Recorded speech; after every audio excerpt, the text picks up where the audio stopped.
చంద్రబాబు నాయుడు గారు యూటర్న్ తీసుకోవడం అనేది మామూలు విషయం కాదు. ఈరోజు అది అందులో తప్పే ఉంది, అది ఆర్ట్. ఎందుకంటే ప్రధాన్ని క్రెడిట్ కొట్టేస్తారు మామూలుగా. ఇది కొద్దిగా బ్యాడ్ అయింది కాబట్టి క్రెడిట్ కొట్టేయట్లేదు అని నేను అనుకుంటున్నా. కరెక్ట్, ఇది కరెక్ట్ గా చెప్పావయ్యా.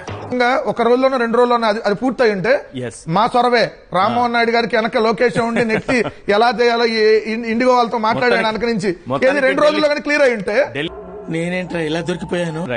ఒకటే చెప్తా, ఈ చోట కర్మ ఈ చోట అని ఒకటి ఉంది. నాకు అర్థం కాలేదు సార్. నెమ్మదిగా అన్ని అర్థమవుతాయి కానీ రోజుల క్రితం జగన్మోహన్ రెడ్డి గారి మీద తప్పుడు ఆరోపణలు చేశారు. జగన్మోహన్ రెడ్డి గారు ఫ్లైట్ ఖర్చులు 200 కోట్లు అయిందని చెప్పి ఒక అబద్ధ ప్రచారం చేశారు. యాక్చువల్ జగన్మోహన్ రెడ్డి గారు ఉన్నప్పుడు నెలకి ఫ్లైట్ ఖర్చు 1,40,00,000, కానీ చంద్రబాబు నాయుడు గారు ఉన్నప్పుడు ఇప్పుడు 6,37,00,000. కానీ జగన్మోహన్ రెడ్డి గారి మీద ఎలిగేషన్ చేశారు కదా, వారం రోజులు కూడా కాల దిమ్మ తిరిగి అదే విమాన శాఖ ఈ రోజు వాళ్ళు ఎంత అబాస్ వాళ్ళు చూడండి. అలానే అరకామంలో రాజకీయ రంగుబులిమి వైఎస్ఆర్సీపీ వాళ్ళని వేధించాలనేటువంటి ప్రయత్నం చేస్తే నిన్న కదిర్లో 5 లక్షలు ఈవో దొంగతనం చేస్తూ అడ్డంగా దొరికిపోయాడు. తిరుమల లడ్డులో జంతువులు కోవని చెప్పి వైఎస్ఆర్సీపీ మీద హిందూ మత వ్యతిరేకంగా ముద్రేయాలని ప్రచారం చేస్తే ఆ దేవుడు వీళ్ళకి ఎలా శిక్ష చూడండి.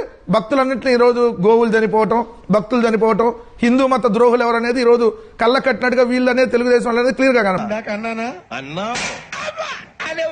అలానే కల్తీ మద్యం ఆరోపణలు చేశారు వైసీపీ మీద.